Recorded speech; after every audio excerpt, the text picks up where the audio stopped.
주 안에 있는 나에게 딴 근심이 있으랴. 십자가 밑에 나아가 내 짐을 풀었네. 주님을 찬송하면서 할렐루야 할렐루야. 내 앞길 멀고 험해도 나 주님만 따라가리.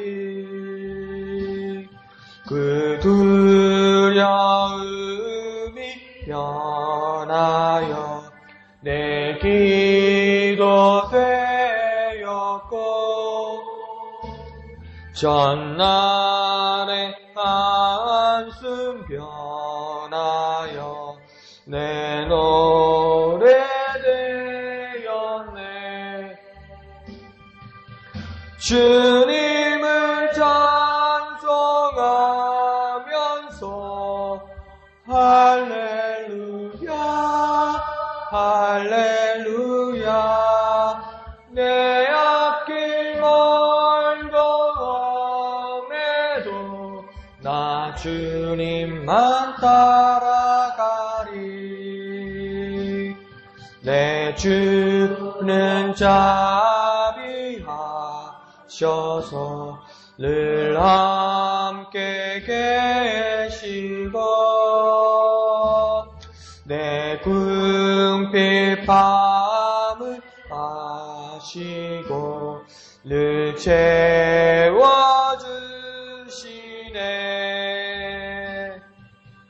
주님을 찬송하면서 할렐루야 할렐루야. 내 앞길 멀고 험해도 나 주님만 따라가리. 내 주와 맺은 언약은 영불변하시니,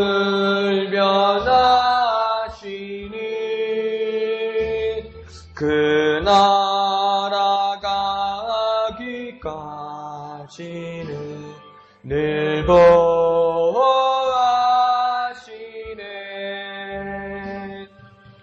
주님을 찬송하면서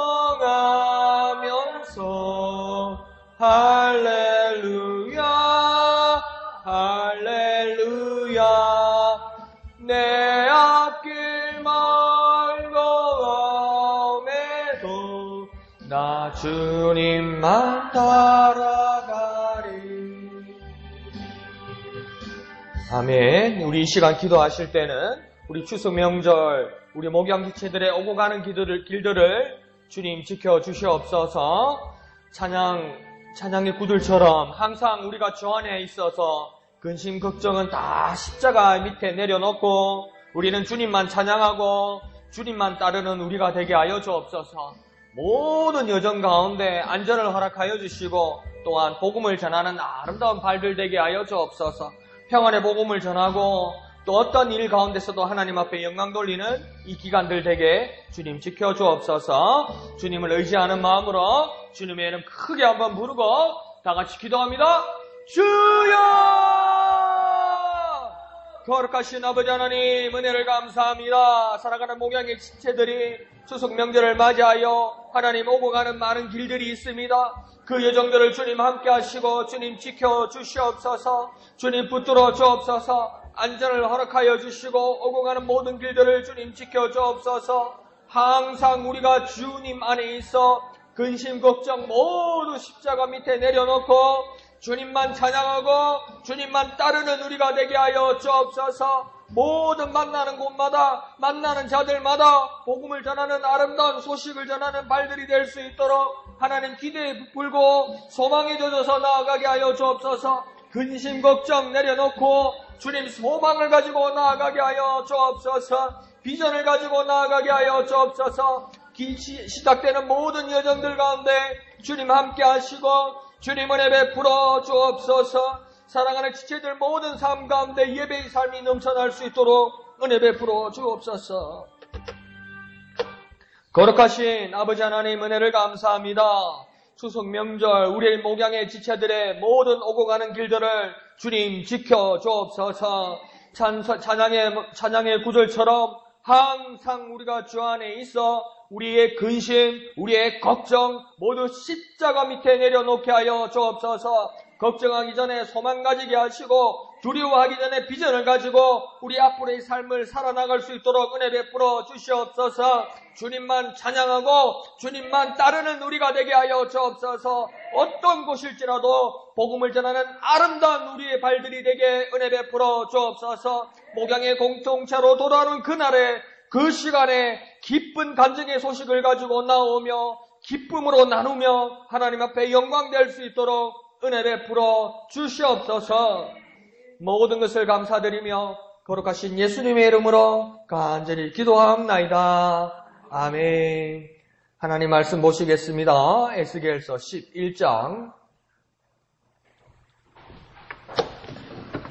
에스겔 11장 14절에서 25절까지. 생명의 삶 9월 26일분.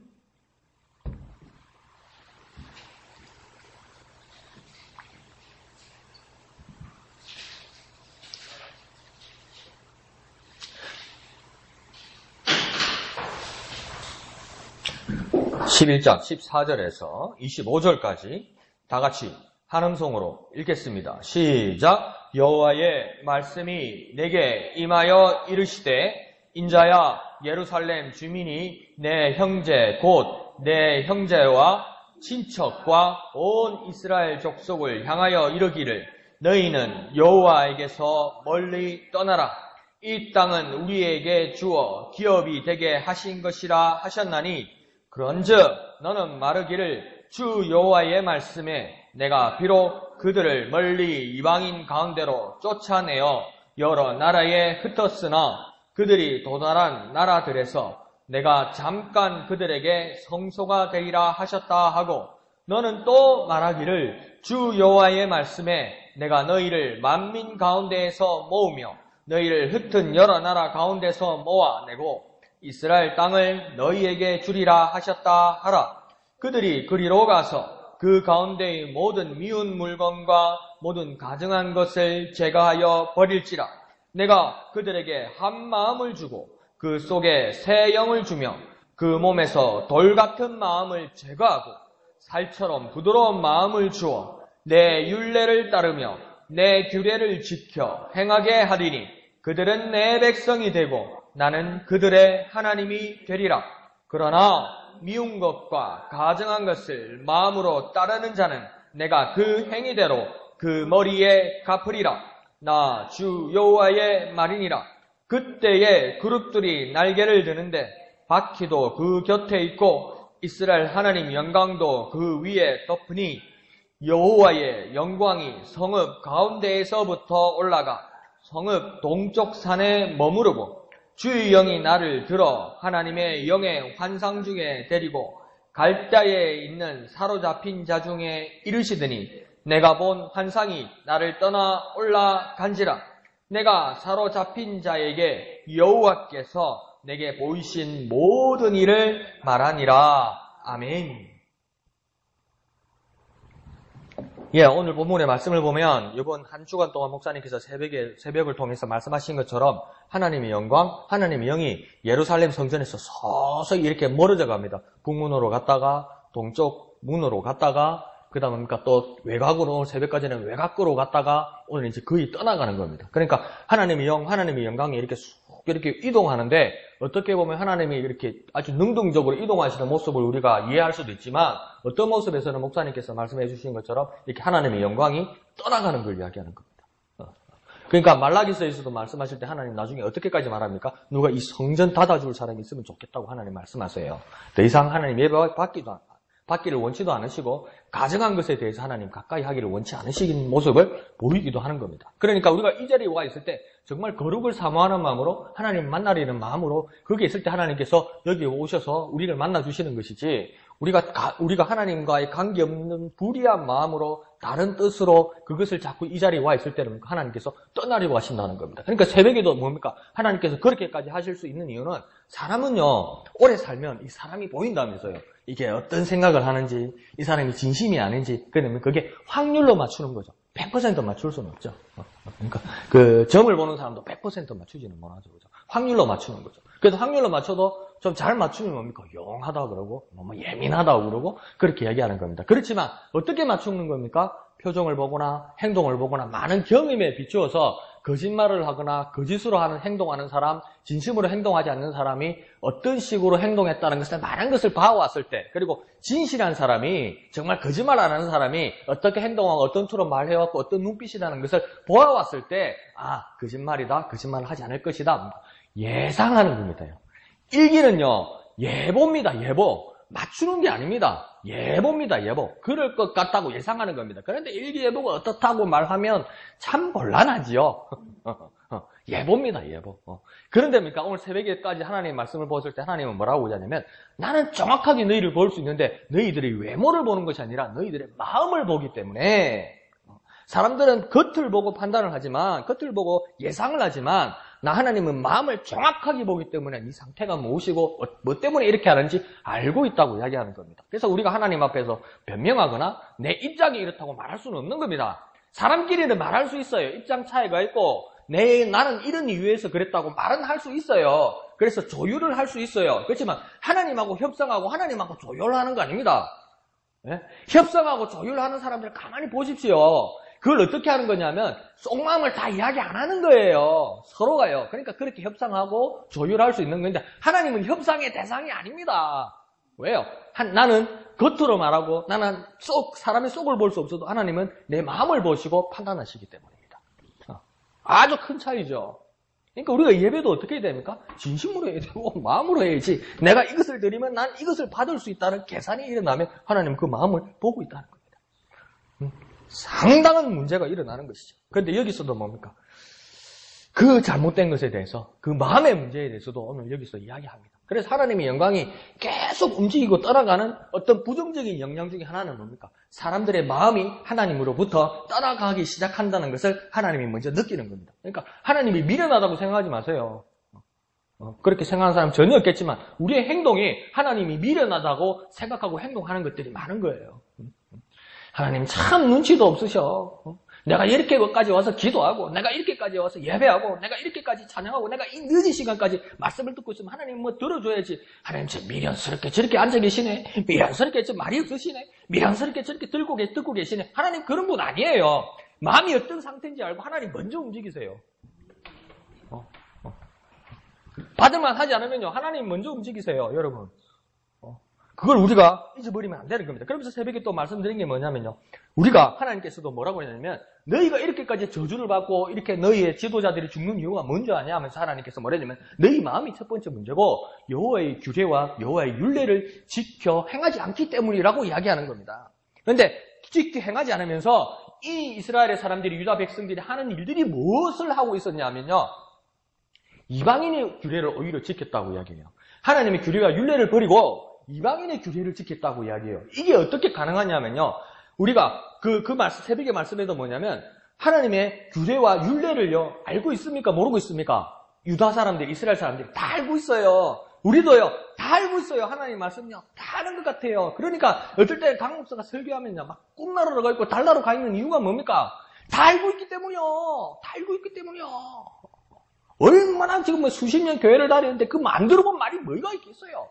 다 알고 있기 때문이요. 다 알고 있기 때문이요. 그런데 뭡니까? 하나님께서 그들을 정죄하시는 이유냐면 지켜 행하지 않기 때문이라고 이야기해요. 그러면서 뭡니까? 이방의 규례를 지킨다는 건 뭐냐면 몰라서 안 지키는 게 아니고요. 내 몸이요. 먼저 안 지키기 시작해요. 내 몸이 먼저 안 지키기 시작한다는 걸 더 쉽게 말하면 뭐라고 생각하냐면요. 내 머리나 내 마음이 잊어버린 게 아니고 내 머리나 내 마음은 알고 있는데요. 내 몸이 잊어버리기 시작하는 거예요. 내 몸이 망각하기 시작하는 거예요. 그러니까 근육으로 이렇게 운동을 열심히 이렇게 하던 사람이 이 운동을 하고 이 일을 하지 않으면요, 이 근육이 퇴화되는 것처럼요, 내 몸이요 하나님께 예배하고 내 몸이 하나님께 기도하고요, 내 몸이 하나님께 찬양하던 것들이요 해지지 않으면요, 이게 기도하던 것, 찬양하던 것, 예배하던 것 잊어버립니다. 택한 백성 어디 가겠습니까? 그런 식으로 이야기하지 말라는 겁니다. 그러니까 어떤 식으로까지 갑니까? 택한 백성 어디 가겠냐? 그래서 택한 백성 어디 가겠냐? 이러고 있는 거예요, 이게. 그런 법은 없다는 거예요, 그런 법은요. 그런데요, 내 몸이 잊어버리기 시작하면요, 그게요, 어떻게 되냐면, 예를 들면요, 내가 정말 주일 하나님 앞에 예배 드리는 거, 이거 안 하면 큰일 난다고 생각하고, 내가 하나님 앞에 기도하는 거, 이거 빼먹으면 큰일 난다고 생각하고, 내가 큐티하는 거, 이거 안 하면 하나님 앞에 큰일 난다고 생각할 때는 정말 열심히 하는데, 한 번 빼먹고, 두 번 빼먹고, 그런데 그게 편해지기 시작하잖아요, 그죠? 그게 잊어먹기 시작하는 거예요, 내 몸이요. 그런데 주일날 내가 예배 가야 되는 걸 막 진심으로 막 사모하고 이러다가 예배하는 걸 내가 진심으로 한 번 빼먹으니까 뭡니까? 몸이 편해. 집에 들어놓아서 TV를 틀어보니까 좋아. 재밌는 걸 많이 해. 더 유익해. 기분에. 그러면 거기서 그 편한 걸로 끝나는 게 아니고요. 성경이 오늘 새벽 말씀대로 보면 뭐냐면 다른 것을 찾는다는 겁니다. 그게 허전하거든요. 다른 것을 찾는데 어디까지 찾는다는 겁니까? 이방인의 규례를 찾아서 그것을 행한다는 겁니다. 세상 사람들이 사는 방식으로 그 방식을 채우려고 산다는 겁니다. 이거 정말 무서운 겁니다, 여러분. 편한 게 아니에요. 기도 안 하고 예배 안 하고 빼먹고 이렇게 살아가는 게요. 편한 게 아니에요. 몸이 잊어버려져 가기 시작하고요. 결국은 이방인의 규례, 세상의 방법을 찾기 시작하고 그게 익숙해지는 겁니다. 이런 모습을 보면서 하나님이 어떻게 이 사람들과 같이 대우해주고 같이 만나고 같이 관계를 갖고 싶겠습니까? 사람이라도 우리끼리라도 그러고 싶지 않잖아요. 우리하고 거래하고 있는데 우리 가게에 거래하고 있는데 이 사람이 우리 집 단골이라고 생각했는데 이 사람이 우리 집에서 사갈 때는 100원짜리 싼 거 사가는데 저 집에 가서 10,000원짜리 사 먹고 있더라는 거지. 끊어버리는 거죠. 하나님 입장에서도 형식적으로 주일날 한번 먼지 털어가지고 예배 와가지고 이따가 졸다가 와가지고 집에 가가지고 맨날 막 세상대로 살면 하나님하고도 이게 거래가 안 되는 거 아니에요. 형식적으로 앉아서 이따가 그냥 나가는 거 이거 하나님하고 거래 안 된 거 아니에요. 그러면 하나님 뭡니까? 하나님 먼저 떠나버리겠다는 겁니다. 그래서 하나님이 지금 북향, 동향, 경계선 그 다음 저 바빌론으로까지 하나님 떠나버린 겁니다. 성전을 떠나버린 겁니다. 성전을 떠나버리니까 어떻게 합니까? 성전이 무너지는 거예요. 침공받는 거예요. 성전이 불타버리는 겁니다. 예배처가 없어져 버리는 거죠. 그게 누구의 책임입니까? 예배자들의 책임이라는 겁니다. 네. 자, 그러면서 15절의 말씀은 이걸 보면서 조금 이치가 쉽게 이해가지 않는 내용이 있습니다. 뭐냐면 이 말하는 사람들이 누구라고 이야기하냐면 예루살렘 주민이 이렇게 이야기합니다. 그러면 예루살렘에 사는 사람이에요. 그냥 유다 사람 같아요. 그런데 이 사람들이 하는 말이 또 그 말을 들으라고 들어야 되는 사람들은 누구냐면 형제와 친척과 온 이스라엘 족속이란 말이죠. 그러면 예루살렘 주민은 누구? 또 온 이스라엘과 그들의 형제와 친척들은 누구냐 말입니다. 그러면 예루살렘 사람이라면 좀 좋은 말 해줄 것 같고 축복도 해줄 말 할 것 같은데 아주 악한 말을 합니다. 뭐라고 이야기합니까? 그들의 말이 여호와에게서 떠나라. 이 땅을 말하는 자신들이 기업으로 차지하겠다는 겁니다. 우리가 기업으로 차지하겠으니 이 땅에 머물고 있는 모든 사람들 떠나라. 누가 그렇게 이야기합니까? 예루살렘 주민들이 이스라엘 온 족속에게 이야기하는 거예요. 아니 내 형제를 내 친척을 지금 쫓아내고 내가 이 땅을 차지하겠는데 여호와에게서 떠나라고 이야기하는 거예요. 예루살렘 사람이요. 그렇게 말하고 있는 겁니다. 그럼 이 사람들 도대체 누굴까요? 이 예루살렘 주민이 누굴까요? 정확하게 성경은 나와 있지 않지만 잘은 몰라도 권력을 가지고 일반 백성들에게 횡포를 부리는 악한 사람들입니다. 그리고 이렇게 선언할 수 있으면 권력을 가진 사람이고 종교적으로 말하면 거짓 선지자들인 겁니다. 하나님의 말씀을 들고 있다고 이야기하는데 자기 뜻대로 자기 이익을 위해서 사람들을 이용하고 이제 사람이 필요 없으면 쫓아내고 이렇게 악한 일을 하는 사람들이라는 것입니다. 자, 이에 16절에서 하나님은 에스겔을 통하여서 이 불의한 일에 대해서 어떻게 대처하실지를 하나님이 말씀하십니다.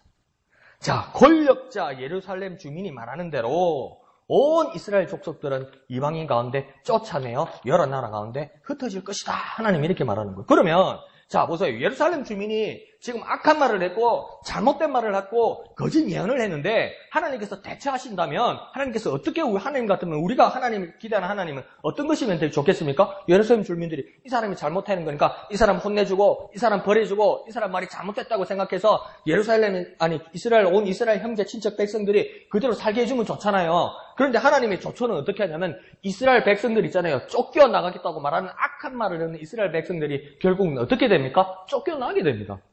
악한 말을 들었는데 그 말대로 쫓겨나게 하나님이 해버리신다는 겁니다. 그러니까 이 일을 당하는 사람들은 얼마나 황당하고 얼마나 두렵고 얼마나 무섭고 얼마나 혼란스럽겠습니까? 권력을 가진 예루살렘 주민 사람들이 너희들이 쫓겨나고 너희들은 이 땅을 떠나야 된다고 이야기할 때 믿음을 가진 어떤 사람들, 하나님을 의지하는 어떤 사람들이 그렇게 말할 거예요. 저 말이 잘못된 거야. 저 사람들이 거짓을 말하는 거야. 저 사람들이 하나님을 빙자하는 거야. 그래서 더 강한 마음을 가진 사람은 뭐라고 했습니까? 우리가 쫓겨나지 않을 거야. 이렇게 생각했는데 하나님이 조처는 뭐냐면 이 예루살렘 주민들이 쫓겨나게 하는 것이 아니라 온 이스라엘 친척과 형제 백성들이 쫓겨나게 한다는 거죠. 얼마나 황당하고 얼마나 혼란스럽겠습니까? 그럼에도 불구하고 하나님의 그 다음 조처는 뭐냐면 이 타국 땅, 강제로 이주당한 땅, 이 노예살이하는 땅에서 하나님께서 약속하신 것이 하나 있습니다. 뭐라고 이야기합니까? 내가 성소가 될 것이다. 나 하나님이 친히 성소가 될 것이다. 다시 말하면 무엇입니까? 나 하나님이 이 땅에서 저주받은 이 땅에서 저주받은 너희 가운데 참 예배처가 될 것이다. 하나님이 그렇게 말씀하시는 것입니다. 같은 동포는 백성을 쫓아내고 또 차지하고 이제는 강대국과 이방인들 사이에서 서로 타향살이를 하는데 난데없이 저주의 말이 이루어졌는데 하나님은 그들을 버리지 아니하시고 그들 가운데 오히려 더 큰 은혜를 베푸시는데 내가 곧 나 하나님이 그들 쫓겨난 백성들을 버리지 않으시고 그 온 이스라엘 족속들의 성소가 되고 예배처가 되고 예배 대상이 될 거라고 이야기하는 거예요. 성전을 지어놨을 때도 솔로몬이 뭐라고 이야기했습니까? 하늘의 하늘들이라도 하나님을 감당하지 못하겠거늘 차마 내가 지은 이 성전이겠습니까? 이렇게 얘기해요. 솔로몬이 뭐라고 이야기했냐면 내가 이렇게 크게 성전을 지었으니까 하나님이 들어올만 하시다 이렇게 말하지 않고 내가 아무리 멋지게 지어도 하나님을 감당할 수 없는 것이 이 성전이라고 말해요. 그래서 솔로몬이 뭐라고 합니까? 다만 하나님의 이름이 여기 있어 분향할 따름입니다. 이렇게 얘기해요. 그러니까 성전에 누가 계신 겁니까? 하나님의 이름이 있는 거예요. 이름이요. 그러니까 하나님의 약속이 있는 거예요. 그러니까 성전이나 예배처럼 뭡니까? 이 예배당의 용도는 무엇입니까? 목적은 무엇입니까? 하나님을 만나기 위한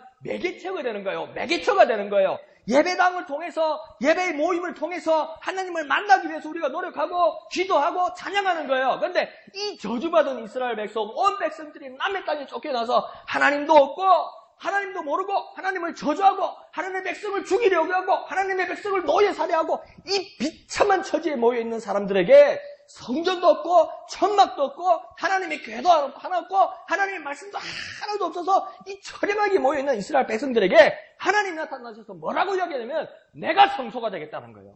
나 하나님이 성소가 되겠다는 게 이 말은 뭡니까? 매개체가 아니라 내가 직접 너를 만나겠다는 겁니다요. 이 비참한 상황에서 끝났다고 생각할 때 어떤 사람들은 교회 잘 지어놓고 멋지게 만들어놓고 좋은 시설에 놓고 좋지요. 그러면 좋지요. 그런데 다 자고 있어. 다 놀고 있어. 다 즐기고 있어. 그냥 그 자리에서 그 시설을 즐기고 있어. 하나님이 없어요. 하나님이 없어. 감동은 있어. 찌릿찌릿해. 근데 하나님이 없어. 그 자리에. 근데 이 비참한 상황에 아무것도 없는 상황에서 하나님이 직접 나타나셔서 내가 너희의 성소가 되겠다. 내가 너희의 예배처가 되겠다. 참 예배의 대상을 찾는 내 하나님이 너희들을 직접 만나주겠다. 누구에게 더 큰 은혜고 누구에게 더 큰 축복입니까? 그러면 다시 말하면요. 우리가 정말 가진 것 없고 우리가 정말 더 이상 나아갈 길이 없고 정말 막막할 때예요. 그때 하나님이 직접 우리를 만나주신다면요. 그게 더 은혜가 된다고 우리가 확증할 수 있어야 되고요. 마음의 준비를 해야 되고요. 그 하나님을 만날 때 인정할 수 있어야 됩니다. 그런데 우리가 지금부터 마음을 가지지 못하고 우리 마음을 바로 잡지 못하면요. 우리가 정말 어렵고 정말 고난스러운 상황에서 그 누구보다도 하나님을 밀접하게 가까이 직접적으로 만났는데 만나신 하나님 앞에 우리가 잘못하면 잘못 말할 수 있다는 거예요. 하나님 만나는 거 말고요. 하나님 돈을 주세요. 하나님 만나는 거 말고요. 건강을 달라고요. 하나님 만나는 거 말고요. 내 필요한 그걸 달라고요. 그런 말이 나오지 않도록 하나님을 만나는 것이 내 인생의 가장 큰 축복이라는 것을 내 마음에 확증하고 내 삶이 그렇게 살아가야 된다는 겁니다. 그게 가장 큰 축복이라고 지금 에스겔을 통해서 말하는 거예요. 모든 것을 잃어버릴지라도 내가 너희의 성소가 되겠다. 내가 너희에게 예배처가 되겠다. 내가 직접 너희를 만나주겠다. 왜 예배처에서 기도하고 찬양하고 예물을 드립니까? 왜 저와 여러분은 예배처에서 기도하고 찬양하고 예배 드립니까? 기도하고 찬양하고 예물 드리면 잘 되니까요. 기도하고 찬양하고 예물 드리면 부도 날 것도 막아주시니까요. 기도하고 찬양하고 예물 드리면 내 마음이 기쁘니까요. 기도하고 찬양하고 예물하면 내 마음이 위로라도 되니까요. 기도하고 찬양하고 예물 드리면 내가 건강이 보장되니까요. 그것도 맞는데요. 이 모든 기도와 찬양과 이 모든 그 예물 드림의 가장 중요한 이유는 무엇입니까? 하나님 만나기 위한 거 아닙니까? 순서를 바로 놓아야 된다는 겁니다, 여러분. 우리가 잊어버렸던 순서를 바로 놓아야 된다는 거예요. 저와 여러분이 잊어버렸던 순서를 바로 놓아야 된다는 거예요. 왜 예배합니까? 하나님 만나려고 그러는 거 아닙니까? 그것이 바로 우리 앞에 서 있어야 된다는 겁니다. 하나님이 직접 우리의 성소가 되신다면 이건 예배 중에 참 예배가 되겠죠. 이거보다 더 큰 예배는 없죠. 이거보다 더 귀한 예배는 없죠. 하나님을 직접 만나는 참 예배, 참 예배자가 되길 원합니다. 이거보다 더 중요한 건 없어요. 그러니까 예배가 정말 중요한 거예요. 예배는요, 설교만 듣는 게 아니에요. 그러니까요, 저 카츄샤 미국 무대, 한국에 있는 미국 무대 카츄샤 가니까 정말 모태신앙 미국인들도 많다고 그럽디다. 근데 우리나라는 어떡합니까? 예배의 피크가 뭐라고 생각합니까? 예배의 코어와 예배의 중심이 뭐라고 생각합니까? 모든 선 중에 설교라고 생각하죠. 설교라고 생각하니까 늦지막히 와가지고 막 눈도 감고 있고 절기도 하고 딴 것도 보고 있고 그러면서 다 듣고 있어요. 설교는요, 예배는 강의가 아니에요. 근데 카츄샤는 다 합디다요. 그 미국인들 그 주일 그 대생들 보면 뭐라냐면 이 친구들은 가장 예배의 피크를 뭐라고 생각하냐면 목사님 축도를 가장 큰 피크라고 생각합니다. 그러니까 이 카츄샤 군인들이 주일날 이 교회 주위에서 이렇게 농구를 합니다. 농구를. 그러니까 예배 시간에 하루 농구하더래. 그러니까 예배 시간 다 끝날 때 되면 막 땀 벌벌이고 막 짧은 바지 꼬리가 들어와가지고 담임 목사 마지막 그 축도하는 걸 그렇게 듣고 갑니다. 축복받았다. 예배 마무리 지었다. 그게 뭐냐는 거죠. 그게 무슨 참 예배냐는 거죠. 참 예배는요, 모든 세배는 준비하는 것부터입니다. 예배는요. 준비하면서 모든 순서를 성심성의껏 하나님 앞에 드리는 거예요. 그게 예배예요. 하나님을 직접 만난다면, 이 예배처에서 하나님을 직접 만난다면 우리가 그렇게 하겠습니까? 하나님이 예배 첫 시간이니까 조금만 기다려보세요. 기다려보세요.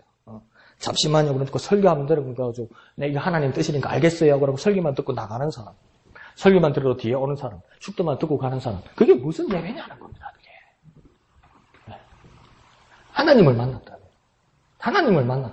하나님이 내 앞에 계시다고 내가 직접 봤다면, 하나님께서 예배의 첫 시간부터 하나님께서 여기 와 계신데 내가 그럴 수는 없다는 겁니다. 그러니 우리 예배 참모습은 뭡니까? 하나님을 직접 만나는 참 예배와 참 예배자가 되길 원하는 우리의 모습들이 있어야 됩니다. 예배가 회복되어야 됩니다. 그것이 예배의 회복되는 모습 중에 하나입니다. 예배가 회복되어야 됩니다. 예배가 회복되어야 됩니다. 하나님을 만나는 겁니다. 하나님께서 정말 나의 참 성소가 되셔서 내가 참 예배자가 되고 하나님 나의 참 예배의 대상이 되게 하여 주옵소서. 하나님 내가 참 예배와 참 예배자 되길 원합니다. 하나님을 직접 만나는 참 예배와 참 예배자 되길 원합니다. 한번 해볼까요? 하나님을 직접 만나는 참 예배와 참 예배자가 되길 원합니다. 하나님을 직접 만나는 참 예배와 참 예배자가 되길 원합니다. 정말 그렇게 각오하십니까? 정말 그렇게 소망하십니까? 내가 모든 것을 잃어버릴지라도, 내가 모든 것을 놓쳐버릴지라도 하나님을 만날 수 있는 기회만 제공된다면 내가 모든 것을 감내할 준비를 하셨습니까? 그러면 그런 고백을 할 수 있는 거예요. 마틴 루터가 그런 이야기를 했었어요. 마지막 재판을 받으러 갈 때 뭐라고 하냐면, 내가 저 재판소 지붕의 기와장 한 장 한 장이 모든 마귀의 모습일지라도 나는 주님을 의지하여 나아간다, 이렇게 얘기해요. 그게 뭡니까? 마틴 루터가 썼던 가사, 내 주는 강한 성이요 방패와 병기 대신이. 3절에는 뭐라고 합니까? 이 땅에 막이 들끓어 우리를 삼키려 할지라도 겁내지 말고 싸우라. 나설 거라고 이야기하는 거 아니에요. 그러니까 모든 걸 잃어버릴지라도, 모든 환경이 나를 우겨쌀지라도 그 환경 때문에 하나님만 만날 수 있다면 나는 참 예배를 하고 참 예배자가 되기를 원합니다. 그렇게 결단하고 작정하는 저와 여러분 되기를 원합니다. 한번 해봅시다. 참 예배와 참 예배자 되기를 원합니다. 참 예배와 참 예배자 되기를 원합니다. 자, 이를 위해서 주님의 이름 크게 한번 부르고 다 같이 기도합니다. 주여! 주여, 우리가 참 예배자 되기를 원합니다. 주여, 우리가 참 예배자 되기를 원합니다. 하나님을 직접 만나는 참 예배자 되기를 원합니다. 하나님을 직접 만나는 참 예배자 되기를 원합니다. 우리가 모든 것을 잃어버리고 모든 환경이 열악할지라도 하나님을 만나는, 하나님을 직접 만나는 참 예배자가 되기를 원합니다. 하나님을 직접 만나는 참 예배자가 되기를 원합니다. 하나님께서 우리의 성소가 되셔서 우리의 모든 어려운 환경과 우리가 모두 쏟아져 버리고 모든 것을 가질 수 없는 어려운 환경 가운데서도 하나님이 직접 우리의 성소가 되셔서 우리는 참 예배자가 되기를 원합니다. 참 예배자가 되기를 원합니다. 하나님이 참 예배의 대상이 되심을, 하나님이 참 예배의 대상이 되심을, 하나님이 참 예배의 대상이 되심을 고백하는 우리가 되게 하여 주옵소서. 참 예배자 되기를 원합니다. 참 예배자 되기를 원합니다. 주여 역사하여 주옵소서. 우리가 참 예배자 되기를 원합니다. 주여 은혜 베풀어 주옵소서. 예배를 회복하게 하여 주시옵소서. 예배를 회복하게 하여 주시옵소서. 예배를 참 예배로 회복하게 하여 주옵소서. 주님을 의지합니다. 주님을 의지합니다. 주여 역사하여 주시옵소서. 거룩하신 아버지 하나님, 은혜를 감사드립니다. 이 시간 우리가 작정하기를 원합니다. 우리의 모든 환경이 모든 어려움으로 우겨싸일지라도 이 땅의 마귀가 들끓어 우리를 삼키려 할지라도 오직 내 주만이 강한 성이 되시며 오직 주님만이 내 유일한 예배의 대상이 되심을 잊지 않게 하여 주시옵소서. 우리가 기도하고 우리가 찬양하고 우리가 예물 드리고 우리가 예배하는 모든 일들이 하나님을 만나는 일임을, 참 예배가 되는 일임을 결코 잊지 않게 하여 주옵소서. 예배를 회복되게 하여 주옵소서. 예배를 회복하는 참 예배자 되게 하여 주옵소서. 우리 왕이신 주님 앞에 참 예배 드리는 자 되게 하여 주옵소서. 모든 환경이 무너질지라도 하나님을 직접 만난다면 베델의 그 돌 속에서 돌무더기 위에서도 하나님을 만난 야곱이 하나님을 기뻐하고 이곳이 하나님의 집이라고 고백하는 것처럼 우리의 어려운 환경들 속에서도 하나님을 만난 그 자리가 하나님의 집임을 선언하고 고백하는 우리가 되게 역사하여 주시옵소서. 참 예배자로 회복시켜 주시옵소서. 모든 것을 감사드리며 거룩하신 예수님의 이름으로 기도하옵나이다. 아멘. 찬송하시겠습니다. 38장입니다. 찬송가 38장 예수 우리 왕이여 이곳에 오셔서 38장입니다.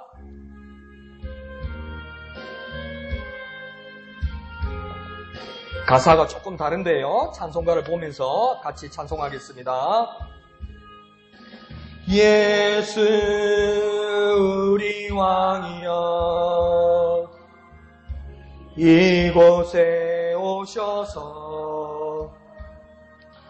우리가 왕께 드리는 영광을 받아 주소서. 우리는 주님의 백성, 주님은 우리 왕이라. 왕이신 예수님 오셔서 좌정하사 다스리소서. 예수 우리 주시여, 예수 우리 주시여 이곳에 오셔서 우리가 주께 드리는 찬양을 받아 주소서. 우리는 주님의 종들, 주님은 우리 주시라. 주 대신 예수님 오셔서 이 찬양을 받아 우리 원래 하는 가사로 하겠습니다. 예수 우리 왕이여, 예수 우리 이곳에 오셔서 이곳에 보좌로 주여 임하사, 보좌로 주여 이 찬양을 받아 주소서, 찬양을 받아 주소서. 주님을 경배하오니, 주님을 경배하, 주님을 의지하오니, 주님을 의지. 왕이신 예수여 오셔서, 왕이신 예수여 오셔서 좌정하. 한 번 더 합니다. 예수 우리 왕이여, 예수 우리 왕 이곳에 오셔서, 이곳에 오셔서 보좌로 주여 임하사, 보좌로 주여 임하사. 찬양을 받아 주소서, 찬양을 받아 주소서. 주님을 경배하오니, 주님을 경배하, 주님을 의지하오니, 주님을 의지. 왕이신 예수여 오셔서, 왕이신 예수여 오셔서 좌정하사 다스리소서. 자, 우리가 찬양을 고백한 것처럼 예수님께서 이곳에 좌정하셔서, 이곳에 오셔서, 이곳에 자리 잡으셔서 받으신다는 겁니다. 그러면 우리 예배 자세가 100% 바뀌어야 됩니다. 180도 바뀌어야 됩니다. 예배 인도에 대한 예의가 아닙니다. 그거 아닙니다. 내가 내 지식을 쌓기 위한 어떤 노하우가 아닙니다. 주님께서 여기 오셔서 좌정하셔서 자리를 잡으시면서 받으신다고 이야기하잖아요. 그러면요, 우리 예배 자세가 완벽하게 바뀌는 겁니다. 그런 모습이 변화되어서 참 예배자 되시길 부탁드립니다. 자, 그런데 이렇게 하나님께서 그들에게 성소가 되신다고 하셨는데 16절에 보면 의외의 말씀을 하십니다. 뭐라고 이야기하냐면 이 성소가 되신 하나님이 조건을 붙이십니다. 얼마 동안 그렇게 성소가 되겠다고 하십니까? 잠깐이라고 이야기해요. 영원하시면 좋은데 이 이스라엘 백성들에게 강제교당에서 포로 생활하고 쫓겨난 이스라엘 백성들에게 영원히 성소가 되는 것이 아니라 잠깐 동안 그렇게 되겠다고 이야기하는 겁니다. 그러니까 실망스럽죠. 우리가 뭘 잘못한 건가? 그 사람들이 뭘 잘못한 건가? 하나님은 어떤 의도를 가지기에 잠깐만 그들의 성소가 되겠다고 하셨을까? 그 이유가 17절에서 그 이유가 나오고 있습니다. 뭐라고 하나님께서 그 다음 계획을 가지고 계십니까? 흩어진 백성들을 만민 가운데 모으고, 그 다음은요, 여러 나라들 가운데 모으고, 그 다음 약속의 땅과 더불어 승리하는 이스라엘 땅을 그들에게 다시 돌려주겠다. 다시 돌려주겠다. 그러니까 뭡니까? 잠깐 성소가 되어서 그들과 함께 하였지만 하나님께서 잠깐 그들과 함께 한 후에 다시 여러 나라들과 여러 땅 가운데 흩어진 모든 사람들을 한 곳에 모으고 그들에게 다시 하나님의 약속을 받은 그들에게 다시 하나님의 약속의 자유로 다시 돌려보내주겠다. 그 약속을 주겠다. 그러니까요, 이게 키가 뭐가 나오는 거냐면요, 잠깐이 나중에 다시 회복하게 하신다는 겁니다. 하나님께서 잠깐 그들의 성소가 되었다가 하나님께서 떠나시는 것 때문에 실망할 수도 있지만 하나님께서 잠깐 그들과 함께 하신 후에 하나님은 그들과 떠나셔서 단절하시는 것이 아니라 잠깐 그들의 성소가 되신 하나님은 이제 모든 백성들을 모아서 약속의 땅으로 하나님께서 다시 부르셔서 회복시킨다는 겁니다. 그러니까 잠깐 하신 이유는 무엇입니까? 다시 회복해 주시기 위한 것입니다. 우리에게 잠깐 어떤 일이 있습니까? 그러면요, 하나님은 다시 회복시키는 겁니다. 그럼 이거 두 개 단어만 한번 생각해 볼까요? 잠깐. 그러면 다시. 잠깐. 다시. 그러니까 잠깐 하나님께서 큰 역사를 하셨은 뒤에 하나님 그것을 거둬가실지라도 우리를 다시 회복시키기 위한 하나님은 일을 부단히 하고 계시다는 겁니다. 그러니까요, 하나님께서 참 예배자들 더 모으신다는 겁니다. 하나님, 난 참 예배자예요. 하나님께서 나를 직접 만나주시고 이 일에 가운데 함께 하시고 자정하시는 주님을 만났기 때문에 주님, 나는 참 예배자입니다. 이렇게 우리 길로 만족하는 걸로 하나님 끝나는 것이 아니라 온 천하를 떠나다니고 온 여러 나라를 하나님께서 찾아다니면서 그들을 한 곳으로 모으신다는 겁니다. 예배처로 모으신다는 겁니다. 겁니다. 그래서 뭡니까? 하나님의 나라와 하나님의 백성들과 이 약속의 땅에서 예배체를 다시 한번 회복시키신다는 겁니다. 그러니까 다시 우리는 출발점이 뭐가 되어야 되는 겁니까? 다시 우리가 참 예배자가 되고, 우리가 참 예배자가 되어서 참 예배자로 끝나는 것이 아니라, 뭡니까? 온 만국에, 온 곳곳에, 온 나라 가운데 예배가 절실한 사람들이 하나님의 뜻을 모두어서 모아지게 하시고 그 예배가 모두에게 회복될 수 있도록 우리가 정말 최선을 다해야 된다는 겁니다. 우리가 왜 전도합니까? 하나님의 모든 사람들이 나와서 하나님을 만나도록 하기 위해서, 참 예배자가 되기 위해서 우리가 전도하는 거 아닙니까? 우리가 불러 모으는 건 아닙니까? 그것이 여기서 보여진다는 겁니다. 그러니까 잠깐은요, 다시 회복시키기 위한 하나님의 위대한 계획임을 잊지 마시기를 부탁드립니다. 자, 그러면서 19절은 참 예배처와 참 예배자로 회복을 위해 하나님께서 또 무엇을 하시냐면 마음과 그 영을 정비하십니다. 정말 참 예배가 어떻게 가능한 것이냐, 참 예배처로 모이는 것이 어떻게 가능한 것이냐, 19절에서는 하나님은 두 가지를 말하는데 그것은 마음과 영이 정비되어야 한다. 그러니까 예배를 위해서는 마음 그리고 영이 바로 세워져야 되는데 한번 해볼까요? 마음, 영혼, 마음, 영혼, 마음, 영혼. 그러니까 예배는요, 마음과 영혼입니다요. 마음과 영혼이 바로 서 있어야 되고, 마음과 영혼이 정비되어야 되고, 마음과 영혼이 바로 서야 되는 거예요. 그러니까 내가 예배에 이 자리에 와 있고, 내가 하나님의 말씀을 듣고, 내가 기도가 찬양한다면요, 내가 내 마음이 어떻게 서 있고요, 내 영혼이 어떻게 바로 세워지는지를 내가 그것을 지금 점검할 수 있어야 돼요. 시간을 메꾸고 가는 것이 아니라는 것이죠. 자, 그러면서 하나님께서 어떻게 하냐면 마음은 어떤 마음을 주신다고 19절은 말하고 있냐면 한 마음을 주신다 이렇게 이야기합니다. 한 가지의 마음을 주신다고 말할 수도 있지만 이것은 무엇입니까? 모아진 큰 하나의 마음을 주신다. 이것을 다시 말하면 뭡니까? 지금 영어 성경에서는 undivided heart 이렇게 되어 있습니다. 이게 뭡니까? 나누어지지 않는 마음이라는 겁니다. 분열되지 않는 마음이라는 겁니다. 참 예배는요, 나는 나대로 너는 너대로, 이건요 참 예배가 아니라는 겁니다. 참 예배는요, 나누어지지 않는 하나가 되어져 있는 그 마음을 하나님께서 주신다 이렇게 이야기합니다. 그리고 그 한 마음 가운데 하나님은 또 뭘 주신다고 합니까? 새 영을 주신다. 이 새 영을 주신다는 말은 뭡니까? 이전과 전혀 다른 것을 주신다. 이전과 전혀 다른 영을 주신다는 건 뭡니까? 진짜 하나님의 영을 부어주신다.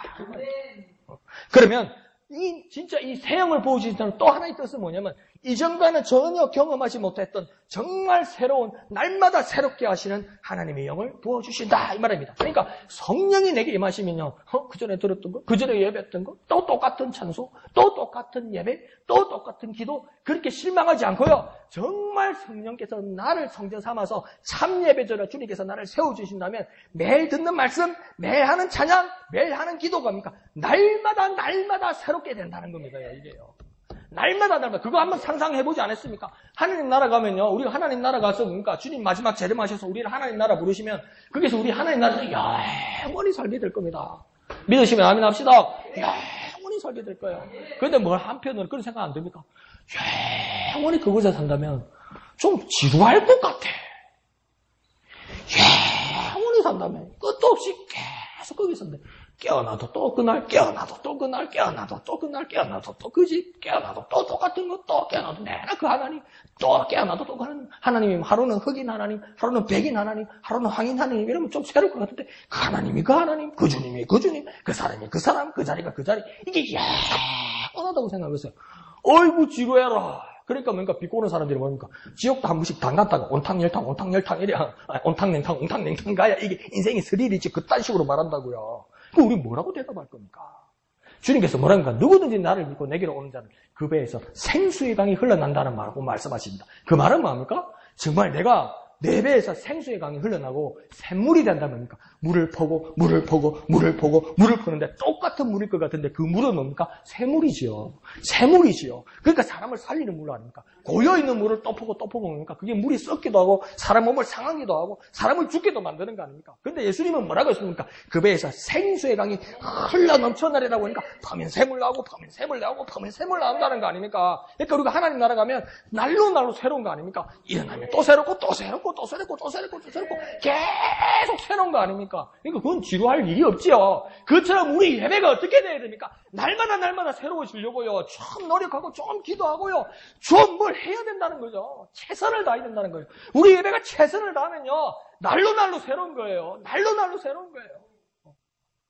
그런 모습들이 저와 여러분에게 회복되어야만 할 것입니다. 그것을 주님께서 어떻게 한답니까? 새 영을 주신다. 이렇게 말합니다. 그러면서 날마다 새롭게 하시는 이 하나님의 영이 하시는 일이 지금 세 가지가 나옵니다. 어떻게 나오냐면 첫 번째는 제거하고, 두 번째는 주고, 세 번째는 하나로 묶는데요. 따르고, 지키고, 행하게 한다는 거예요. 그러니까 날마다 새롭게 하기 위해서는 사람의 예상에는 지루할 수 있어요. 반복되는 거 아주 지루할 수 있어요. 아주 무리할 수 있어요. 이제 물려버릴 수 있어요. 물려버리지 않고 지루하지 않도록 이 하나님의 새 영이 하시는 구체적인 일이 있는데 첫 번째는 제거하시고, 두 번째는 주시고, 세 번째는 따르고 지키고 행하게 하신다는 거예요. 그럼 첫 번째, 제거하시는 것은 무엇인지 한번 봅시다. 뭘 제거하신다고 하십니까? 돌같이 굳은 마음을 제거한다는 겁니다. 왜 예배가 지루하고, 왜 예배가 시간이 기다려지고, 왜 예배가 오늘도 똑같은 것인가? 왜 그런 생각이 듭니까? 인도하는 사람의 문제입니다. 그런데 내 자신의 문제를 찾자면 뭐라고 이야기합니까? 돌같이 굳은 마음 때문이라고 이야기하는 거예요. 내 마음이 돌같이 굳어버렸기 때문이라는 거예요. 하나님께서 뭐라고 합니까? 예배를 새롭게 하기 위해서 그들 각자의 마음에 있는 돌같이 굳은 마음을 제거해버리겠다고 이야기하는 겁니다. 그러면 그 빈자리에 무엇을 주신다고 이야기합니까? 살처럼 부드러운 마음을 주신다. 그리고 세 번째는 어떻게 이야기합니까? 하나님의 율례를 따르고 규례를 지켜 행하게 하신다. 그러니까 더 모든 말씀을 종합해서 보면 참 예배는 하나님이 예배의 대상이 되시고 하나님이 참 우리의 예배체가 되는 것이고, 또 참 예배는 무엇입니까? 잠깐 그러나 또다시 회복시키는 하나님의 역사이고, 참 예배는 또 무엇입니까? 한 마음과 새 영을 통해서 제거해 주시고 또 주시고 또 행하게 하시는 것, 그것이 참 예배라는 겁니다요. 다시 한번 정리해드리면 참 예배는 하나님이 나의 참 예배의 대상이 되시고 하나님이 나의 참 예배체가 되는 것이고, 두 번째는 잠깐 그러나 다시 회복시키는 역사가 우리 참 예배 가운데 나타나야 되는 것이고, 참 예배는 하나님께서 나누지 않는 하나의 마음과 새 영을 통해서 제거할 건 제거해 주시고 새로운 것을 주시고 지켜 행하게 하시는 역사가 일어나는 것이 참 예배라는 겁니다요. 이것이 우리 마음에 있어서 날마다 이것을 소망하고 이것을 바라보고 이 예배의 자리에 있어야만 한다는 것입니다. 그리고 더 간단한 것을 19절에서는 말하고 있습니다. 참 예배가 무엇이냐? 19절 하반절에 참 예배의 목적이 무엇이냐? 하나님께서 아주 명료하게 말합니다. 뭐라고 얘기합니까? 그들은 내 백성이 되고 나는 그들의 하나님이 되리라. 그러니까 참 예배의 목적을 우리의 삶으로 다시 적용하면 나는 하나님의 백성이 되고 그는 나의 하나님이 되는 것이다. 이것을 깨닫게 하기 위해서 하나님은 참 예배로 회복시키기를 원하시는 겁니다. 우리가 예배에 참 예배자에 들어가서 우리 가운데 자정하시는 주님을 만나고 참 예배를 드렸다면 우리 입술에 고백이 나타나야 되는데, 나는 하나님의 백성이고 당신은 나의 참 하나님이십니다. 이 고백이 절로 팍 터져 나와야 예배의 목적을 이루었구나, 이렇게 된다는 겁니다요. 목사님 오늘 예배 성공했습니다. 예배 승리했습니다. 어떻게 승리했습니까? 눈 안 감고 이래가지고 막 눈 떴습니다. 그것도 감사하죠. 목사님 눈은 감았는데요, 뭘 말했는지 기억이 다 납니다. 그것도 감사하죠. 목사님 아무것도 생각은 안 나는데요, 축도하는 걸 분명히 기억했습니다. 그것도 감사하죠. 정말 감사하죠. 주님의 은혜입니다. 어째 그 시간에 바닥 깰까? 주님의 은혜입니다. 그게 어떻게 기억이 나가? 그것도 주님의 은혜입니다. 그런데 참 예배의 목적을 이루는 것은 뭐냐면 우리에게 저절로 우리 영혼으로부터 마음으로부터 고백이 나는 하나님의 백성이고 그는 나의 하나님이시다. 이 고백이 일어나야만 한다는 겁니다. 그러니까 잊어버리지 말게 한번 연습해 볼까요? 나는 하나님의 백성. 그는 나의 하나님. 나는 하나님의 백성. 그는 나의 하나님. 나는 하나님의 백성. 그는 나의 하나님. 또 똑같이 한번 해볼까요? 옛날처럼. 자, 이렇게 하고, 이렇게 하고. 자, 나는 하나님의 백성. 그는 나의 하나님. 한번 합시다. 나는 하나님의 백성. 그는 나의 하나님. 이 고백이 예배를 통해서 저절로 일어날 수 있도록 뭔가 막 도전의식이 생기지 않습니까? 내가 예배를 왔어. 내가 지금 하나님을 찬양해. 내가 기도해. 내가 말씀을 들어. 그러면 내 마지막에 무엇을 이루어져야 되냐? 나는 하나님의 백성이고 그렇지. 그는 나의 하나님이야.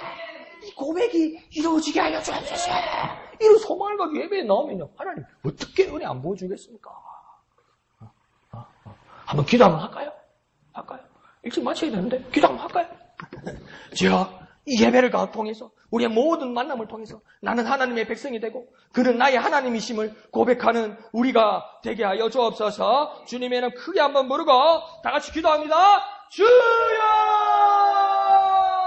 거룩하신 주님, 예배 가운데 나는 하나님의 백성이 되고 그는 나의 하나님임을 고백하는 우리가 되게 하여 주옵소서. 나는 하나님의 백성, 그는 나의 하나님. 나는 하나님의 백성, 그는 나의 하나님. 나는 하나님의 백성, 그는 나의 하나님. 나는 하나님의 백성, 그는 나의 하나님. 나는 하나님의 백성, 그는 나의 하나님. 나의 하나님의 백성, 그는 나의 하나님. 우리의 참 예배의 목적이 나는 하나님의 백성이 되고 그는 나의 하나님이 되시는 것을 고백하고 인정하는 우리들이 될 수 있도록 주여 역사하여 주옵소서.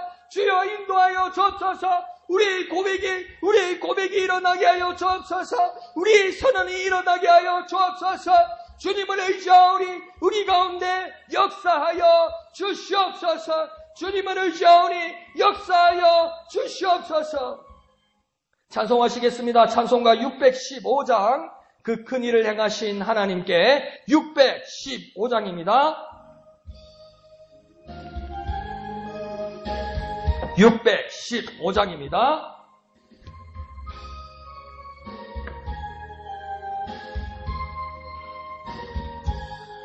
그 큰 일을 행하신 주께 영광, 이 세상을 사랑해 주오셨네.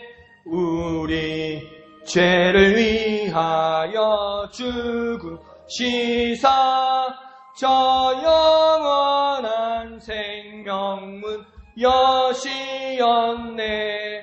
우리 주 높이세 귀한 말씀 듣고 우리 주 높이세 모두 기뻐하며 주 예수님 힘입어 하나님께 그 행하신 큰 역사 찬양하세.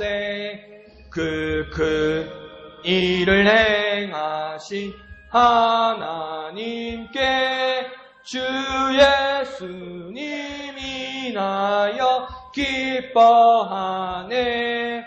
주 예수님 우리가 만날 때에 그 기쁨을 어디에 비하리요.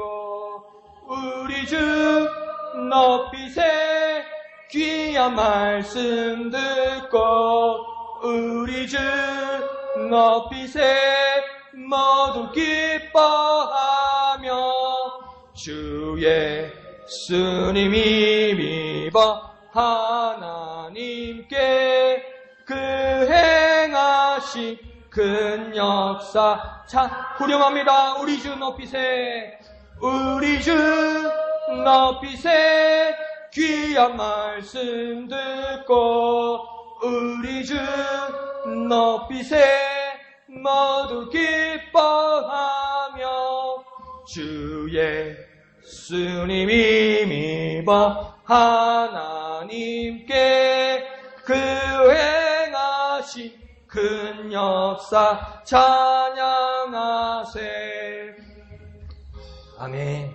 그래서 막 우리의 예배 가운데, 예배가 마친 가운데 우리의 고백들이 정말 나는 하나님의 백성, 그는 나의 하나님, 이 고백이 저절로 넘쳐나고 은혜 가운데 살아가시는 저와 여러분 되시기를 부탁드립니다. 자, 이렇게 참 예배의 회복과 하나님의 백성이 되고 나는 나의 하나님을 확정한 절정을 이루었는데 22절은 이제 다른 상황이 이루어집니다. 다른 상황이 나타납니다. 이제 다 이룬 것 같고 이제 다 만족될 것만 같은데 이상하게 다른 상황이 나타납니다. 22절에 어떤 모습이 나타나냐면 그룹들, 곧 천사들이 날개를 들고 그 다음 그 천사들 옆에 바퀴도 옆에 서고 그 다음 또 하나님의 영광이 그 위에 덮여 있다. 이 모습을 한번 보십시오. 천사가요, 그룹들이 많은 천사들이 날개를 들었다는 겁니다. 그러니까 날개를 접고 있다가 날개를 들었다는 겁니다. 그리고 그 그룹들 옆에 바퀴들이 있다는 겁니다. 그러니까 바퀴들이 어떤 바퀴들이냐면 이런 모습으로 바퀴가 있고 그 안쪽으로 이렇게 바퀴가 있는 거예요. 그러니까 그 안에 눈이 가득 달려 있는 거예요. 그러니까 바퀴가 모든 것을 보면서 어느 쪽으로든 움직일 수 있다는 거예요. 우리 자동차가 네 발통 4개가 있어도 보니까 이렇게 어렵게 주차도 해야 되고 어렵게 옆으로 이동해야 되잖아요. 바로 옆으로 자동차가 이렇게 이동할 수 없잖아요. 그죠? 이렇게 갔다가 이렇게 후진해야 되잖아요. 근데 그룹들 옆에 있는 바퀴를 보니까 이렇게 바로 옆으로 붙을 수 있도록 그렇게 신속하게 움직이는 겁니다. 그런데 하나님의 영광이 그 위에 덮여 있다는 겁니다. 그러니까 어떤 모습과 같냐면 어디 떠나려고 준비하는 거죠. 자동차가 시동 거는 거죠. 부릉 이러면서 막 비행기 같으면 이륙하려고 막 준비하는 그런 모습을 보이는 겁니다. 어디서 이동을 위해서 시동을 걸고 준비하는 모습과 같이 지금 보이는 겁니다. 우리는 항상 어떤 모습을 가지고 있냐면 주여 여기가 좋사오니 나와 함께 하사이다. 더 이상 어디를 가요? 여기가 좋습니다. 이러는데 주님의 모습은 항상 어떠냐면 하나님의 영광의 모습과 그 주위의 어떤 그룹들의 모습과 이를 수종하는 모든 자들의 모습은 뭐냐면 이동합니다. 순식간에 이동합니다. 순식간에. 자, 그러면서 23절에 어디로 이동하냐면 여호와의 영광이 성읍 가운데서 위로 부상하더니 이렇게 해야 됩니다. 그러니까 여호와의 영광이 이렇게 덮여 있으면서 그룹의 천사들과 바퀴들과 같이 이렇게 덮여 있으면서 뭡니까? 위로 부상하더라는 겁니다. 위로 일어나더니 이제 움직이는데 어디로 움직였다 합니까? 동쪽 산으로 옮겼다. 이렇게 이야기하는 겁니다. 그러니까 이 동쪽 산이 어딘지 지금 우리 생명의 삶 주석에는 나와 있죠. 어디라고 이야기합니까? 감람산으로 추적됩니다. 그러니까 감람산으로 우리가 신약 말씀만 생각하면 어떤 일들이 일어납니까? 주님께서 그곳에서 승천하셨다. 그러니까 어떤 사람들이 예상할 때 주님께서 그곳에서 출발해서 승천하셨습니까? 주님은 재림할 때 어디로 재림하냐? 감람산으로 오신다. 그래가지고 뭡니까? 감람산에다가 땅 사놓고 거기서 기다리고 날개 구십니다. 에이, 그 참. 주님께서 감람산에서 올라가셔서 너희들의 본 모습 그대로 오리라니까 감람산으로 내려오면 이렇게 오시면 그게 주님의 무슨 재림입니까? 온 천하를 바라보고 온 천하가 호령하고 모든 사람들이 깨어나고 죽은 사람도 깨어나는 거 그러니까 주님의 재림인데 무슨 감람산에서 부르면 이 여자독이 들리겠습니까? 그건 아니죠. 그러면 구약성경에서는 이 감람산은 어떤 산이냐면 첫 번째는 어떤 모습이냐면 우상들이 서 있던 곳입니다.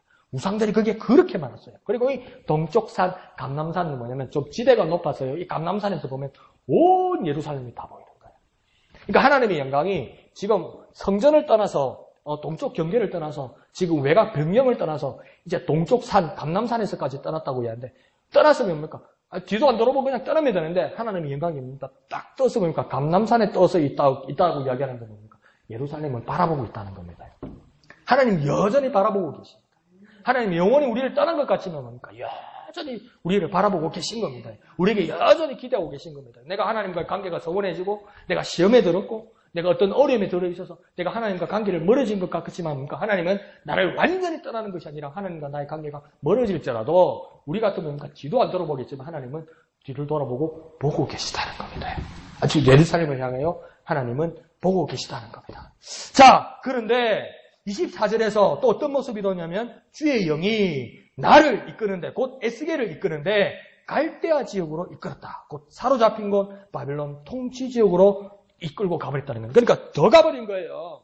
이제 감람산을 떠나서 어떻게 합니까? 더 쭉 오른쪽으로 떠나서 메소포타미아에 있는 바벨론 땅으로 다 옮겨버렸다는 겁니다. 이 바벨론 땅으로 왜 다시 옮겼습니까? 모든 사람들이 식민지로 해서 이끌려 가가지고 포로로 간 것 아닙니까? 에스겔이 포로로 간 것 아닙니까? 그러니까 그 이스라엘의 하나님의 성전의 영광과 모든 것을 다 봤는데 하나님은 거기서 또 참 예배가 회복되고 그래서 주여 우리는 여기가 좋사오니 이런 상황이 될 것 같은데 정말 어려 가운데 있었는데 그러면 여기가 진짜 우리의 참 예배처라고 에스겔을 생각할 것만 같은데 예배가 회복되었는데 뭐라고 하냐면 하나님이 여기 시동을 걸었으면 뭡니까? 가까이 가더니 멀리 가더니 완전히 떠나버렸다고 지금 말하고 있는 겁니다. 에스겔의 입장에서 얼마나 실망이 될까요? 그러면서 24절 끝에는 어떤 모습까지 나타납니까? 그 신비로운 환상마저 사라져버립니다. 24절에 그렇게 말씀되어 있죠. 그죠? 환상이 나를 떠나 올라간지. 환상이 나중에 떠나가버려서 따로 떠나가버린다고 이야기합니다. 그러면요. 자, 이때까지 에스겔이 본 상황이 환상일까요? 실제일까요? 이게 이제 헷갈리기 시작하는 거예요. 우리 이 말씀을 보면. 환상이 떠나갔다고 이야기하니까 이때까지 에스겔이 보고 경험한 것이 환상일까요? 실제일까요? 그러면 다시 엄격하게 말하면 어디까지가 환상이고 어디까지가 실제일까요? 그러면 지금 제가 여러분에게 여쭤보는 것처럼 환상과 실제를 나눈다면 그러면 환상은 가짜이고 환상은 가짜일까요? 진짜일까요? 여러분 어떻게 생각합니까? 어디까지가 환상이고 어디까지가 실제일까요? 에스겔이 지금 경험한 건 환상일까요? 실제일까요? 그러면 환상은 가짜인가요? 진짜인가요? 오늘 본문을 봐서는요, 명확하지가 않습니다. 뭐가 환상이고, 뭐가 실제고, 환상은 가짜인지, 실제인지, 환상과 실제를 나눈 것이 맞는지, 맞지 않는지도 정확하게 나와 있지 않습니다. 그럼에도 저와 여러분이 동의하고 하나님께서 여전히 가르쳐 주시는 건 뭐냐면, 남는 것은 무엇입니까? 기억이라는 겁니다. 에스겔이 남아있는 건 뭡니까? 기억이라는 겁니다. 기억은 사라지지 않는다는 겁니다. 그러니까 그 기억을 가지고 25절에서 에스겔은 뭡니까? 그 기억을 바탕으로 사로잡힌 자, 포로된 자들에게 뭘 말합니까? 모든 일을 말한다. 하나님이 보여주시고 하나님이 말씀하여 주신 것이 이게 환상인지 실제인지 어디까지인지 모든 것을 알 수 없을지라도 그 기억이라는 것이 남아있어서 내가 하나님으로 받은 그 모든 것을 포로된 자, 우리 동포들에게 절망이 있는 절망한 자들에게 소망을 잃어본 자들에게 가감하지 않고 모든 것을 말한다는 겁니다. 그러니까 바로 아주 냉정하게 고린도후서에서 말하잖아요. 셋째 하늘에 올라간 자가 말하는데 내가 몸 안에 있었는지 내가 몸 밖에 있었는지 뭐라고요? 내가 알지 못한다고 이야기해요. 그 상황이요. 그 신비로운 상황이 이거다 칼로 자르듯이 정확하게 자를 수 없다고 이야기해요. 그러니까 바울이 뭡니까? 나는 모른다고 이야기하지 않고 뭡니까? 내가 경험한 것을 정확하게 이야기하잖아요. 그러니까 이게 이거다가 중요한 게 아니라 기억이 남아있고 그 기억이 남아있다는 것은 하나님의 의도가 있는 것이고 내 기억이 남은 것을 우리 동포들에게 하나님의 뜻을 따라서 정확하게 전달하는 겁니다. 정확하게 전달하는데 어떻게 전달합니까? 가감없이 전달한다는 건 뭡니까? 더하지도 않고 덜하지도 않고 보태지도 않고 빼지도 않고 이거 정말 중요한 겁니다. 보태지도 않고 빼지도 않고 MSG 치지 말라는 겁니다. MSG가 뭐예요? 미원 치지 말라는 겁니다. 미원 안 치면 맛이 있습니까? 야, 치려면 치는데 뭔가 하나님 말씀을 팍 치나면 이게 느끼해지면 이게 영적으로 이게 막 소화불량이 되려면 큰일 난다는 겁니다. 그러니까 더하지도 말고 덜하지도 말고 정확하게 전한다는 겁니다. 여러분 더하지도 않고 덜하지도 않고 전하는 게 쉬울 것 같은데요. 성령께서 내게 역사하시지 않고 하나님께서 나에게 정확하게 가르쳐 주시지 않으면요. 어떤 건 보태고요. 어떤 건 뺍니다요. 사람 마음은요. 사람 말 듣는 걸 재밌어 하면요. 막 보태고 이러다 거짓말 됩니다. 정말 준비한 말인데 사람이 반응이 시큰둥하면 그냥 빼버립니다요. 없었다고 하고 모른다고 하고 그럽니다. 다 알고 있으면서 지 분리하면 뺍니다. 그게 사람입니다. 목사도 그럽니다. 강 목사도 그럽니다. 잘 듣고 막 재밌어 하면 보태고 이러다 나중에 내려오면 찝찝 말이 심했나 이러시고 반응이 시큰둥하면 이건 말 안 해야 되겠다 이러시고 그게요. 성령께서 역사하셨습니까? 정확하게 말씀하신다는 겁니다. 성령께서 역사하시지 않으면요. 내가 더하기도 하고 내가 빼기도 합니다. 근데 지금 에스겔이 정확하게 그 말을 했다는 겁니다. 그러니까 그렇게 놀랍고 신비로운 체험을 했으면 깨어나지 않든지 포로된 이방이 아니라 예루살렘에 있든지 그것이 어떻게 보면 에스겔의 소망일 것인데 지금 하나님께서는 어떻게 합니까? 에스겔을 바벨론 땅으로 포로된 자들 가운데 한가운데로 세우십니다. 여러분 그거 기억나지 않습니까? 예수님께서 제자들 3명을 데리고 산으로 올라가십니다. 그것이 어떤 산입니까? 헬몬산이라고 하는데 성경에서는 우리가 변화산이라고 우리가 추정하죠. 그 변화성상에서 주님께서 신비롭게 변화하십니다. 그러면서 두 사람이 더 나타납니다. 모세가 나타나고요. 엘리야가 나타납니다. 그러니까 미스터 모세, 미스터 엘리야, 미스터 예수가 뭡니까? 이야기를 하는 거예요. 그러니까 그것을 베드로가 보았습니다. 이게 얼마나 놀라운 일입니까? 어떻게 이런 일이 있을 수 있습니까? 하나님의 율법을 받았던 모세와 또 선지자들의 때 예언자의 대표인 엘리야와 이 복음의 구원의 소식을 주시는 예수님 이 세 사람이 만나서 이야기를 하니까 이 놀라운 신비의 체험을 보았을 때 이 베드로가 얼마나 놀라고 얼마나 긍지가 생겼겠습니까? 그러니까 베드로가 뭐라고 이야기합니까? 주여 여기가 좁사오니 초망을 셋을 지어서 하나는 모세를 위하여 하나는 엘리야를 위하여 하나는 주를 위하여 하사이다 이렇게 이야기해요. 이게 얼마나 중심입니까? 이게 얼마나 충성입니까? 이게 얼마나 귀한 일입니까? 이게 얼마나 착한 일입니까? 베드로로 생각해서는 이게 얼마나 지혜로운 일입니까? 그런데 그 가운데서 어떤 일이 일어납니까? 우레와 같은 큰 소리가 나는 거예요. 쾅쾅쾅쾅쾅 한번 소리가 났겠죠. 막 비교할 수 없는 정말 무서운 소리가 났겠죠. 그러니까 또 우리의 지혜로운 베드로가 어떻게 합니까? 무서워가지고 딱 엎드려 버리니까. 깨가 마르면요 겁도 많거든.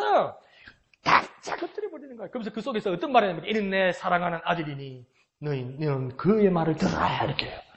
그의 말을 들어라. 그러면서 우리가 어떤 소리가 없어지고 막 엎드리는 베드로에게 야 이러는데 딱 보니까 모세도 없어지고 엘리야도 없어지고 누구만 남아있습니까? 예수님만 남아있는 거예요. 근데 그 예수님의 첫 번째 말씀이 뭡니까? 내려가자.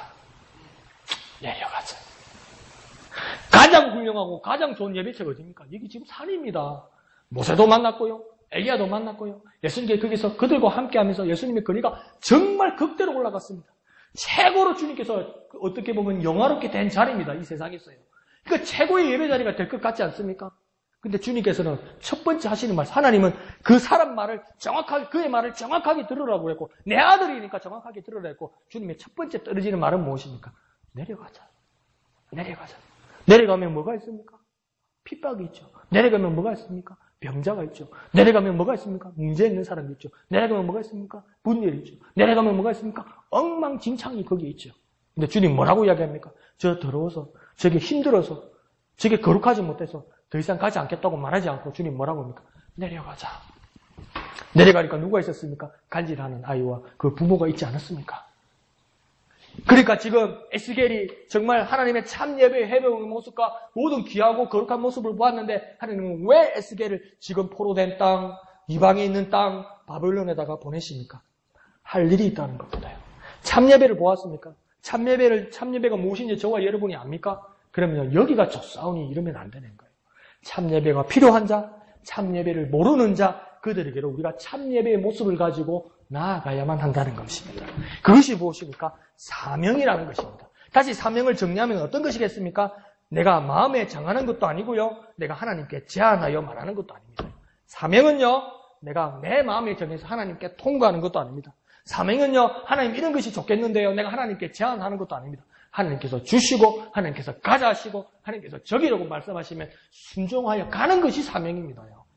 내가 이것을 가리는 것, 이것은 사명이 아닙니다. 사명은 하나님이 이끄시고 하나님이 보이시고 하나님이 말씀하신 것을 듣고 그대로 모든 일을 순종하는 것, 그것이 사명입니다. 그러니 사무엘에게 가장 훌륭한 사명의 대개의 모습이 있습니다. 뭐라고 합니까? 주여 말씀하소서 종이 듣겠나이다. 주여 말씀하소서 종이 듣겠나이다. 이 말은 뭡니까? 주님 말씀하시고 주님 말씀을 듣고 내가 절대적으로 순종하겠습니다. 이 모습입니다. 참 사명자의 모습은 뭡니까? 나 여기 가려고 그러는데요. 내 참 사명자의 모습이 하나님 이건 아닌데요. 하나님 이건데요 말하는 것이 아니라 참 사명자의 모습은 주님 말씀하여 주십시오. 내가 듣겠습니다. 주님 말씀하여 주십시오. 내가 순종하겠습니다. 그것이 참 사명자의 모습이라는 겁니다. 한번 해볼까요? 하나님 내게 말씀하소서. 듣겠나이다. 말씀하소서. 순종하겠습니다. 다시 한번요. 말씀하소서. 듣겠습니다. 말씀하소서. 순종하겠습니다. 그 모습이 참 사명자의 모습이라는 겁니다. 참 사명자의 모습이 되는 저와 여러분 되시기를 부탁드립니다. 우리 한번 기도할까요? 주여 내게 말씀하소서. 주여 내게 말씀하소서. 주여 내가 듣겠습니다. 주여 내게 말씀하소서. 내가 순종하겠습니다. 주님의 이름 크게 한번 부르고 다 같이 기도합니다. 주여! 주님 내게 말씀하여 주소서. 내가 순종하겠습니다. 주여 내게 말씀하여 주소서. 내가 듣겠습니다.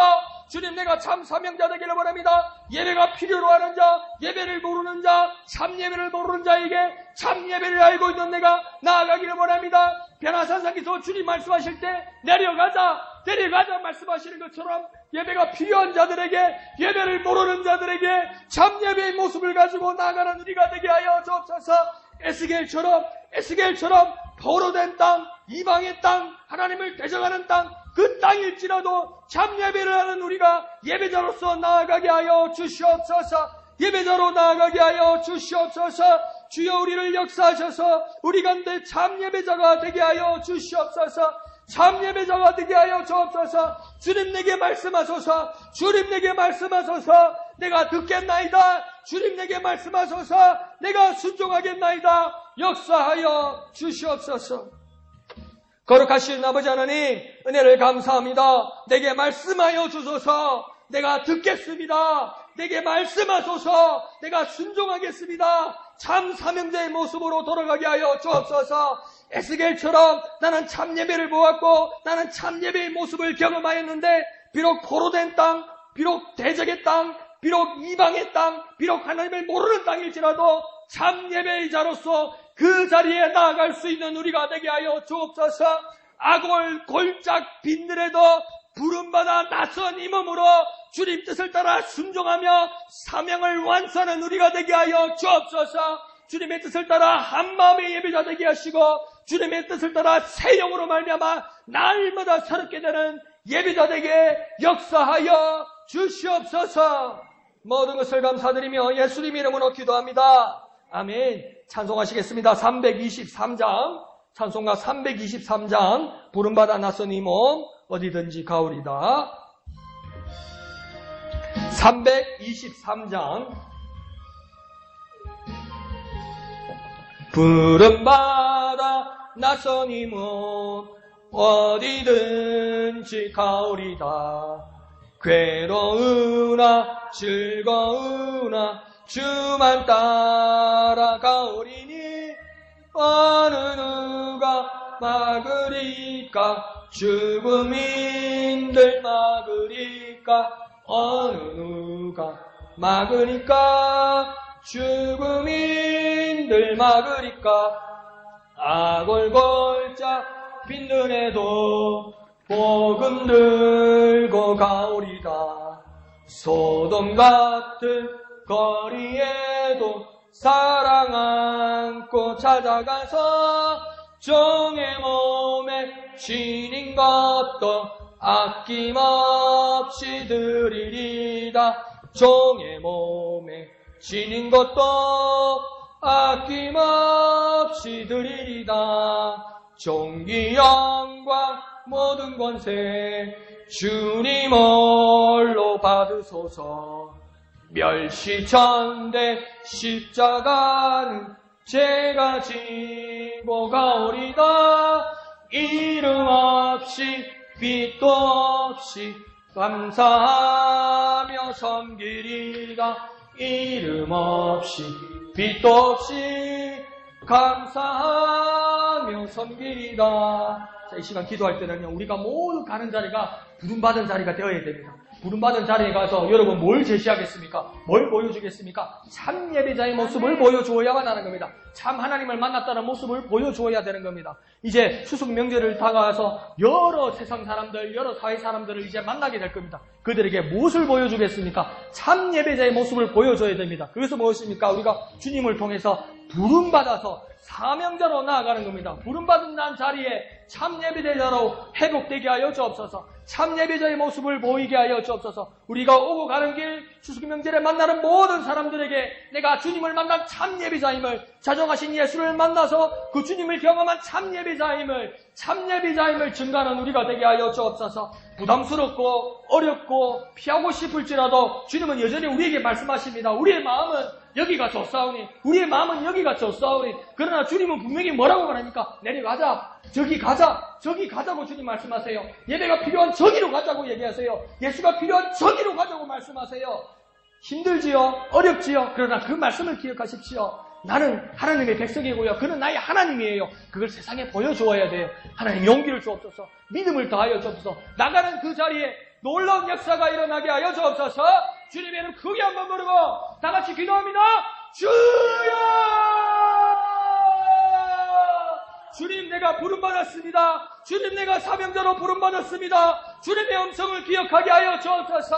내려가자, 내려가자, 그곳으로 가자, 그곳으로 가자, 그곳으로 가자, 그곳으로 가자. 그곳에 참 예배자의 모습을 보이게 하여 주옵소서. 자정하신 예수를 만난 우리가 참 증거하는 자 되게 하여 주옵소서. 친척들과 모든 세상 사람들을 만날 때도 우리 가운데 함께 하신 주 예수를 증거하는 자 되게 하여 주옵소서. 참 예배자로 주님을 만났음을, 내가 주님을 만났음을 증거하고 간증하는 우리가 되게 하여 주옵소서. 두렵고 어렵습니다. 주님, 우리 마음은 여기가 좋사오니 주여 나는 그냥 여기 있겠습니다. 그런 마음이 들지라도 주님의 음성 듣게 하여 주옵소서. 내려가자, 내려가자. 그것이 바벨론 땅일지라도 내려가자. 그것이 그발 강가일지라도 내려가자. 그것이 예루살렘이 아닐지라도 내려가자. 그것이 악마의 소굴일지라도 내려가자. 그것이 하나님을 대적하는 곳일지라도 내려가자. 하나님 참 예배자로서 그곳으로 가게 하여 주옵소서. 참 예배자로 그곳으로 가게 하여 주옵소서. 우리에게 역사하여 주시옵소서. 우리에게 인도하여 주시옵소서. 주님을 의지합니다. 거룩하신 주님, 은혜를 감사합니다. 주님, 우리에게 말씀하심을 따라 순종하는 우리가 되게 하여 주옵소서. 우리 마음 같아서는 주님 여기가 좋습니다. 저는 그냥 여기 있겠습니다. 그런 마음이 들지라도 주님 우리에게 여전히 말씀하시고 그 말씀 듣게 하여 주옵소서. 내려가자. 내려가자. 그곳으로 가자. 그곳에는 간질병으로 고생하는 아이도 있고 애타는 부모의 마음도 있고 그발 강가의 사람도 있고 하나님을 대적하는 바벨론 사람도 있고 그 사람들에게 참 예배가 필요하고 그 사람들에게 참 하나님이 필요하니 내려가자. 그 말씀 듣고 순종하는 참 사명자 되게 하여 주시옵소서. 이를 감당할 수 있도록 우리에게 믿음을 다하여 주시고 이를 참히 수행해 나갈 수 있도록 성령으로 충만하게 하여 주시옵소서. 모든 것을 감사드리며 거룩하신 예수 그리스도의 이름으로 간절히 기도하옵나이다. 아멘.